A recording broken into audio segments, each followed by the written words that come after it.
The instant the red wine splashed across my face, time seemed to slow down. I felt the sticky warmth seep into my dress, the scent of ripe berries and alcohol flooding my senses. The gasps from around the dinner table echoed like distant thunder, but no one moved or spoke. And then, the laughter. His laughter. "Why are you always acting like such an idiot?"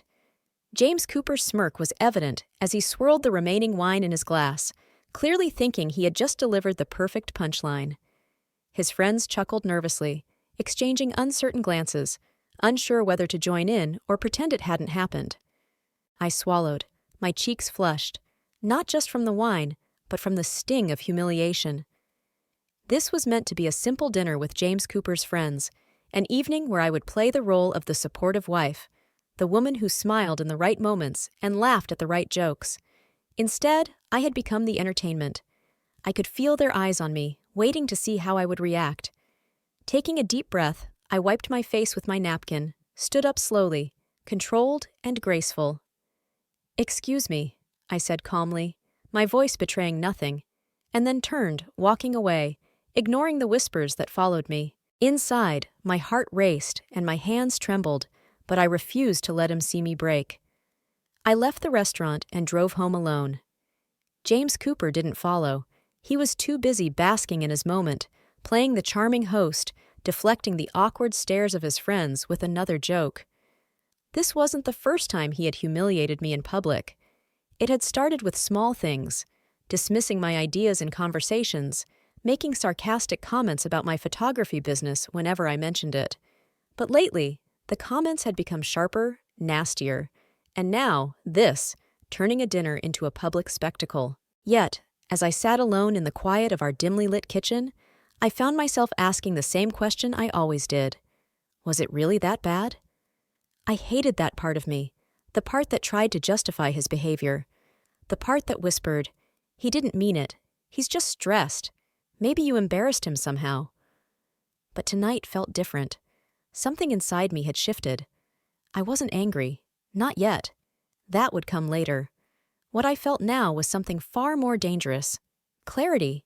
I heard the front door creak open just after midnight. James Cooper's footsteps echoed down the hall, slow, casual. I could almost picture him, his tie loosened, still basking in the afterglow of the evening.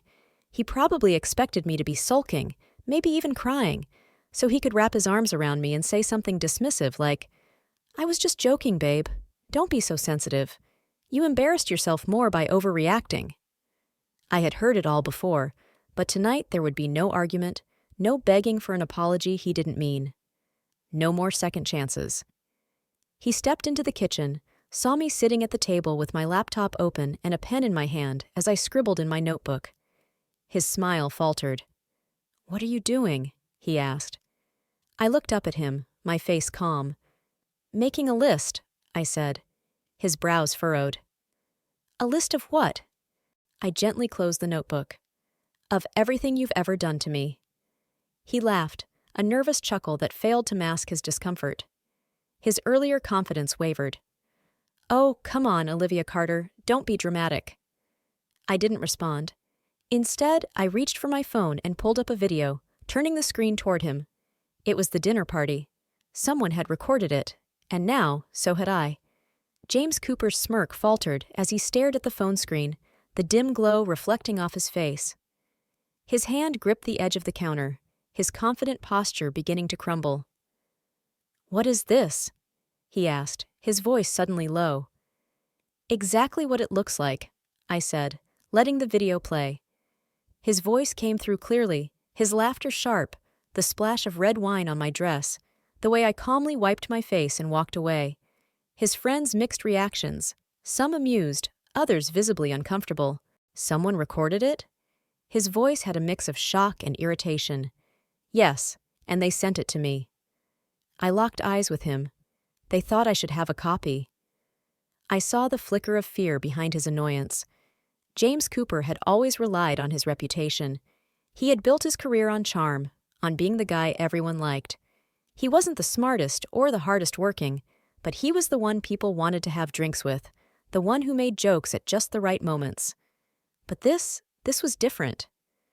Delete it, he said, his voice hardening. I tilted my head. Why? It's just a joke, right? His jaw tightened. He ran a hand through his hair and exhaled sharply. You're overreacting, Olivia Carter. Nobody cares about stupid things like this. It was just a joke. I finished for him. Tell me, James Cooper, if I had done the same to you, would it still be funny? His lips pressed into a thin line. Of course not. If the roles had been reversed, if I had humiliated him in front of my friends, thrown a drink in his face, and laughed at his expense, he would have stormed out, called me unstable, embarrassing, ridiculous. But James Cooper had spent years convincing me that his words were just jokes and my feelings were overreactions. Not anymore. Olivia Carter, come on, he forced a laugh, but I could see the cracks in his facade. What are you trying to do here? Punish me? You're being ridiculous. I slowly stood up, picking up my notebook and flipping through the pages. Do you know what this is? I asked, tapping my fingers against the worn paper. James Cooper scoffed. A diary of every time I pissed you off? Close, I said. It's a record of every insult, every lie, every time you've made me feel small. I held his gaze, feeling a surge of clarity. I've been keeping track, James Cooper, and guess what? There's a pattern. His expression shifted, flickering between amusement and irritation. You need to stop watching those dramatic self-help videos, Olivia Carter. This is insane. Is it? I asked, stepping closer. Was it insane when I quietly let you treat me like an accessory to your life? When you made me feel like I was lucky to have you instead of the other way around? I saw it then, the moment it truly hit him. It wasn't just that I was upset, I was done. James Cooper exhaled, shaking his head. Fine, you're mad, I get it. So what now? You're going to hold this video over my head forever? I crossed my arms. I paused, collecting my thoughts. I'm sorry. You haven't actually apologized yet, I said, my voice calm. Jesus, Olivia Carter, fine. I'm sorry, okay? I shouldn't have done it. Can we move on now? There it was. Not genuine remorse, just irritation that I wasn't brushing it off like I always had. Moving on? I repeated the words slowly, letting them roll over my tongue, as if I were testing them. James Cooper relaxed slightly. Good, that's all I'm asking. I shook my head. No, I meant me moving on, not us. His head snapped up, confusion flickering across his face. What? I called a lawyer today, I said, letting the words hang in the air. James Cooper blinked, as if I'd spoken in a foreign language. You're not serious. I held up my phone again, showing him a different screen, an appointment schedule for legal consultations. Very serious. He let out a hollow laugh. You're overreacting, Olivia Carter. You're not actually going to throw our marriage away over this. Our marriage? I arched a brow. The one where you insult me in public? The one where you make me feel like I'm nothing? I shook my head. James Cooper, I didn't ruin our marriage. You did. I just finally decided to stop pretending otherwise. James Cooper ran a hand over his face, pacing the kitchen, muttering something under his breath. Then he turned back to me, voice sharp. What do you want, huh? Do you want me to get on my knees and beg? Is that what this is? I don't want anything from you, James Cooper, I said simply. That's the point. He laughed again, but it lacked any humor. You're being dramatic. You won't actually go through with this. I just smiled. Wait and see. I turned to leave, but before I reached the hallway, I glanced over my shoulder one last time. Oh, and James Cooper, I said lightly. I'd think twice before laughing this off in front of your friends. You never know who else has a copy of that video. I didn't wait for a response. For the first time in years, I didn't care what he had to say. I just walked away. James Cooper didn't chase after me, not right away. That wasn't his style. He liked to win, to manipulate, to wear me down with charm or, if necessary, with guilt. He was probably telling himself I'd cool off, that I'd wake up in the morning and regret everything. He was wrong. I barely slept that night, but not because I was second-guessing myself. For the first time in years, I felt something close to peace.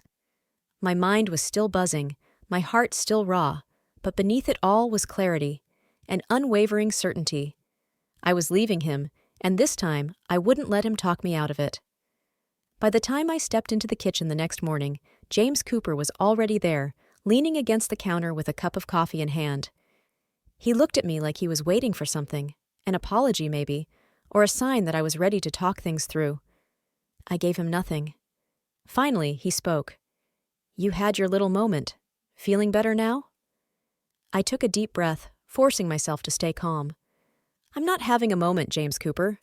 He scoffed. "Right. Still sticking with this ridiculous divorce talk, huh?" I turned away from him, opening the cabinet to grab my mug. I wasn't going to engage in his game. That's exactly what he wanted. To turn this into a fight he could win, to push my buttons until I exploded, so he could twist it into me being the irrational one. When I didn't answer, his tone shifted. "Olivia Carter, come on. We've been married for 8 years. You're seriously going to throw all of that away over one stupid night?" I faced him, my expression unreadable. "I'm not throwing anything away, James Cooper. You did that a long time ago. I'm just finally ready to admit it." I watched his face carefully, and for the first time, I saw it. The fear. It was just a flicker, quickly masked by irritation, but it was there. "You're blowing this out of proportion," he said, his voice sharper now. "You think anyone actually cares about that video? My friends were laughing, Olivia Carter. Nobody's taking this as seriously as you are." I leaned against the counter, tilting my head. "You sure about that?" His smirk faltered. I pulled out my phone, scrolling for a second before holding the screen up to him. He frowned. "What's this?" "Check the comment section, James Cooper." The video, the one his friend had recorded, had been shared in their private group chat. The same one they used to share sports bets, inside jokes, and workplace gossip. Only this time. The messages on James Cooper's phone weren't at all what he'd anticipated. One read, "Man, that was rough to watch," followed by, "Dude, I don't think that was funny. Kinda messed up. Is Olivia Carter okay?"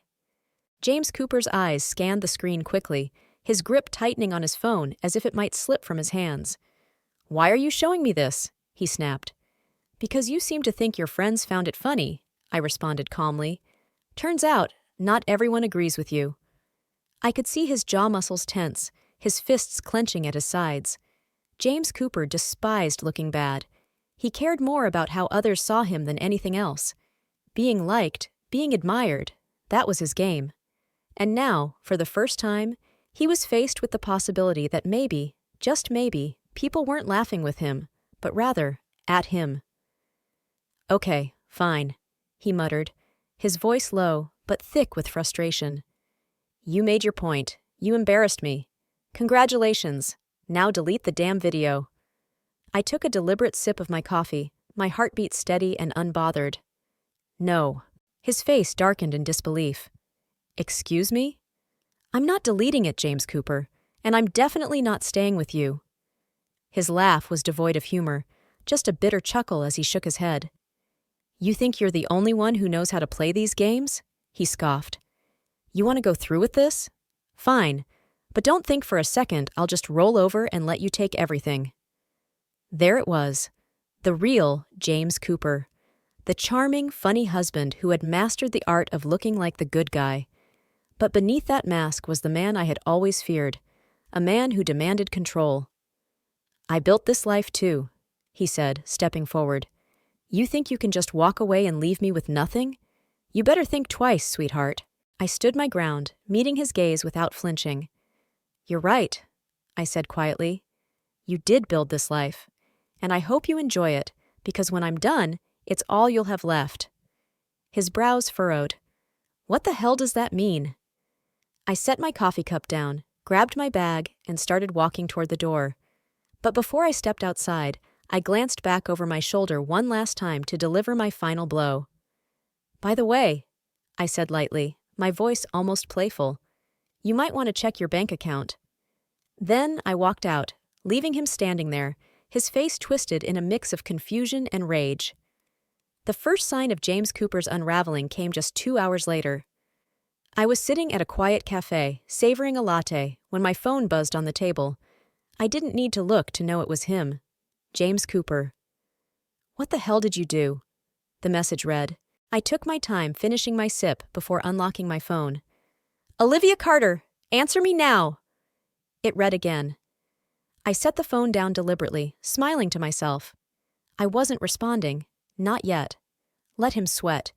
He deserved to feel the pressure. I already knew what he was realizing. Last week, when I first started seriously considering leaving, I had transferred half of our shared savings into an account in my name. Legally, I was entitled to it. I'd worked just as hard as he had. But the difference was that I had been smart enough to plan ahead. I had also removed myself as a co-signer on his credit card and frozen our joint account. If he wanted money, he was going to have to rely on his own resources, and that was a major problem for him. James Cooper wasn't good with money. He lived like royalty on payday, then complained like a pauper by the end of the month. Expensive dinners, overpriced gadgets, and status symbol purchases to impress his friends had drained him faster than he realized. Now, he was facing the fallout of his poor financial habits. I checked my phone again. James Cooper, you took our money. Are you insane? James Cooper, I swear to God, Olivia Carter, fix this now, he wrote, his desperation clear. I exhaled slowly, savoring the feeling of satisfaction that settled deep in my chest. It was our money when I took half, but when he spent thousands on frivolous things, that was just him exercising his right to do so. Typical. The next blow came harder and faster than I expected, and I didn't have to wait long to hear about it. That afternoon, my phone rang. It was Sophia Hayes. Her voice was practically vibrating through the phone. Olivia Carter, please tell me you've seen it. Seen what? I asked, though I already had an inkling. The post, she said, and I could hear the urgency in her voice. I opened the group chat that Sophia Hayes and I shared with a few mutual friends. The moment my eyes landed on the screenshot, I froze. James Cooper's boss had posted something. It didn't mention names directly, but it was unmistakable. The post read, "A man who can't respect his wife in private won't respect anyone in business either. Actions have consequences." James Cooper's boss had been at the dinner party, and apparently he hadn't been laughing. Comments started flooding in, subtle but loaded with meaning. Wow, people really show their true colors sometimes. Humiliating your own wife in public? Yikes. Glad I know who not to work with. James Cooper had built his career on being well-liked. He wasn't the best at his job, but he knew how to work a room. He charmed people, made them laugh, convinced them he was the guy to invite for drinks after work. But now, that charm was starting to crumble. When you peel back the layers of a person's facade, the truth starts to show, and the people who once admired him began to see him for what he really was. And James Cooper? He was being exposed for the first time. I was still scrolling through the fallout when my phone rang again. James Cooper's name flashed on the screen. I let it ring through to voicemail, then put in my earbuds and pressed play. Olivia Carter, what the hell is going on? My boss won't return my calls. People are treating me like I'm some kind of monster because of you. His voice was shaking, barely holding back his anger. This is beyond petty. This is cruel. You're ruining my life over a damn joke. There was a brief pause, and then his tone shifted, quieter, almost desperate. Come on, babe. I didn't mean it like that. You know that. I closed my eyes. I recognized that shift. Rage to pity, anger to guilt tripping.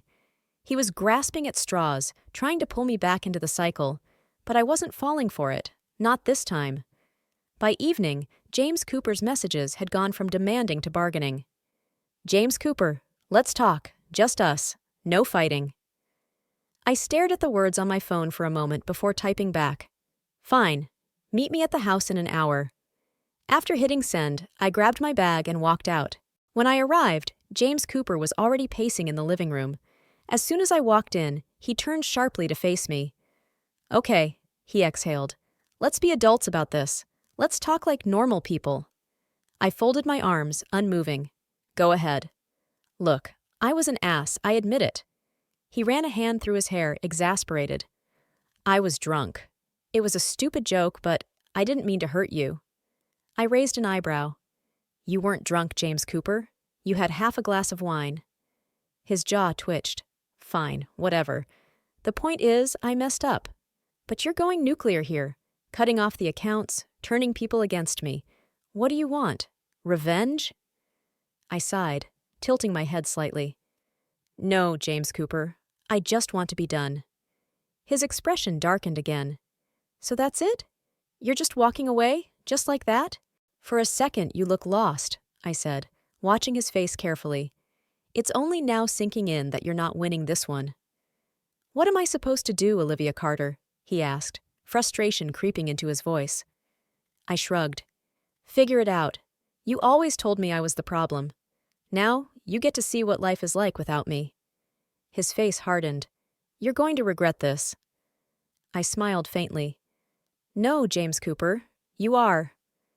I turned and walked toward the door, feeling the weight of years of stress and disappointment lifting from my shoulders. Before stepping outside, I spoke one last time, not bothering to look back. Oh, and by the way, you might want to check your email. Then I left, leaving him standing there, alone in the house he had once controlled, unaware of the storm that was about to hit him, one he never saw coming. James Cooper wasn't ready for what was coming next.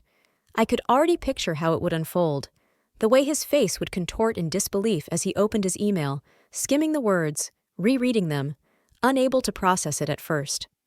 I could see him rushing to his laptop, typing frantically, hoping beyond hope that what he was reading wasn't real.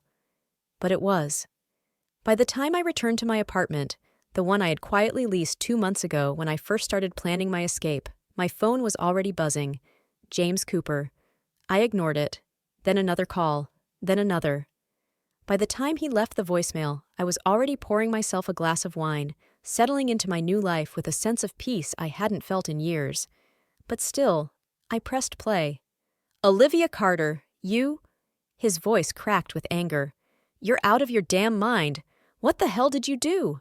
I took a slow sip of wine, watching the situation unfold. I was curious how he'd handle this. The email I had sent wasn't to him. It was to his company's HR department, and attached was the video from the dinner party, a clear, undeniable display of verbal and emotional abuse, in public no less. I didn't need to say much. I kept the message simple and professional. I am reaching out to formally report my soon-to-be ex-husband, James Cooper, for repeated patterns of verbal and emotional abuse as demonstrated in the attached footage.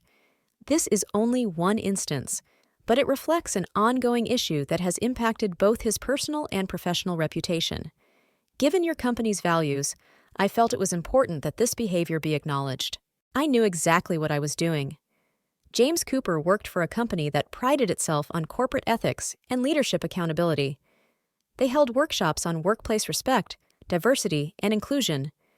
Their HR department took PR scandals very seriously. Now, they had evidence of one of their own employees humiliating his wife in public. He wouldn't be able to talk his way out of this one. My phone rang again. This time, I answered. Olivia Carter. His voice was frantic, stripped of all the usual confidence he carried. You sent that email. Are you serious? Do you have any idea what you've done? I know exactly what I've done, I said calmly, leaning back in my chair. I made sure they saw you for who you really are. God, Olivia Carter, this is my career. His voice was rising in panic. What the hell is wrong with you? I exhaled slowly, savoring the moment. Oh, now it matters. Now you care about consequences? Funny, because when I was sitting there, drenched in wine, listening to you laugh, you didn't seem too concerned about my reputation. That was different. No, I interrupted. It wasn't. His breath came in sharp, uneven bursts. His frustration was barely contained. Look, we don't have to do this. You're mad, I get it, but we can fix this. Just tell them it was a misunderstanding. Tell them you were overreacting. We can make this go away. I almost laughed. Even now, he thought I could be persuaded, that I could be managed. You still don't get it, do you? I said softly. I don't want to fix this, James Cooper. I want you to feel what it's like to lose everything. There was silence on the other end, then a quiet, strained whisper. You're really doing this? I already did. The fallout was swift. By the next morning, James Cooper's boss had called him in for an urgent meeting. By the afternoon, he was suspended pending an internal review. By the end of the week, the company announced his termination. He tried to fight it, tried to argue that it was unfair, that it was a private matter, that his wife was just being vindictive. But the video spoke louder than his words ever could. And it wasn't just his job that he lost. His reputation collapsed. Clients pulled out of projects. Colleagues distanced themselves. Friends stopped returning his calls. It wasn't just about the dinner party anymore. People started remembering all the other things, the offhand sexist comments, the way he always dismissed women in meetings, the microaggressions. His world was falling apart. It was becoming painfully clear. Without his power, his charm, and his carefully constructed network, James Cooper was nothing. Just a week after his termination, he showed up at my apartment.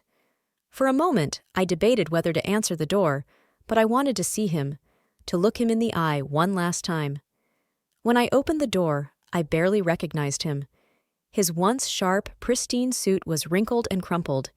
His usual swagger was gone, replaced by something that looked more like desperation. "Olivia Carter," he said, his voice soft, almost hesitant. "Can we talk?" I stood there, staring at him. "Talk?" I repeated, my tone cold. "Like we always did? Where you talk and I just sit there, taking it." He sighed, running a hand through his hair, his frustration obvious. "I messed up, I admit it. But this is too much." I tilted my head, studying him. "Too much? You mean, like throwing wine in my face at a dinner party? Like laughing while I sat there humiliated? Like treating me like I was less than you for years?" He swallowed visibly, a knot forming in his throat. "I just need time to fix this," he murmured. "I need your help." I almost felt pity. Almost. "You always needed my help, James Cooper," I said quietly. "You just never wanted to admit it." His eyes fell to the ground, and he rubbed the back of his neck nervously. "I guess I thought you'd always be there," he admitted. I let out a slow breath. "Yeah," I said, my voice tinged with bitterness. "So did I." Without another word, I closed the door in his face. The soft click of the door was final, locking him out of my life for good. I leaned against it for a moment, allowing the silence to settle around me, grounding me. No more manipulation, no more lies, no more waiting for an apology I knew would never come. For the first time in years, I felt truly free. And with that freedom came an unexpected lightness I hadn't known in so long. I didn't need to follow James Cooper's every move to know what came next. The whispers began almost immediately. His fall from grace had been public, and those who once admired him now distanced themselves. He tried to find another job, but the word had already spread. His reputation was ruined. In an industry built on relationships, he'd burned too many bridges. It wasn't just that he was out of work, he was out of power. The friends who used to hang on his every word and laugh at his jokes suddenly avoided his calls. His savings, what little was left, began to disappear at an alarming rate. He tried to contest the divorce settlement, but with the evidence I had, his lawyer was practically begging him to settle quietly. He lost the house. He lost the respect of his peers. And in the end, he lost himself. Sophia Hayes texted me once, telling me she'd seen him at a bar. She said he looked small, almost invisible. I didn't respond. I didn't need to. I didn't care. Meanwhile, my life began to thrive. The apartment I had moved into wasn't just a place to stay. It was a fresh start. I decorated it exactly how I wanted, with bright, warm tones, leaving behind the cold, sterile, modern aesthetic James Cooper had always favored. My business took off, growing in ways I hadn't imagined before. Without James Cooper belittling me, without him making me question my worth, I poured myself fully into my work. I expanded. I hired new people. And for the first time in a long time, I realized how much I had been holding myself back when I was with him. People started reaching out, not because of what had happened with James Cooper, but because of what I had done afterward. "You're an inspiration," one woman wrote. "I watched your story unfold, and it gave me the courage to leave my own toxic marriage." Others followed, sharing their own stories. Women who had once felt trapped, just like I had. Women who had been made to feel small, just like I had. And that's when it hit me. My revenge hadn't been about destroying James Cooper. It had been about rebuilding myself. 6 months after I closed the door on James Cooper, I saw him again. It wasn't planned. I was at a networking event, chatting and laughing with new business contacts, when I caught sight of him across the room. He wasn't wearing his usual crisp suit. His tie was loose, his posture slouched. He was alone. I didn't approach him. I didn't need to. But he saw me. And in that moment, I could see it on his face, regret. Not because he had lost me, but because he had never truly seen me. Not until it was too late. For a second, I thought he might walk over to try one last time. But he didn't. He knew better. He knew I had won. That night, I went home to my apartment, the one filled with laughter, warmth, and peace. I poured myself a glass of wine, sank into my chair by the window, and let out a deep breath. This time, I wasn't drowning in red wine and humiliation. I was celebrating. Not revenge. Not victory. But freedom. James Cooper had thought that throwing that drink in my face was the punchline to a cruel joke. But he was wrong. It wasn't the end of my story. It was only the beginning.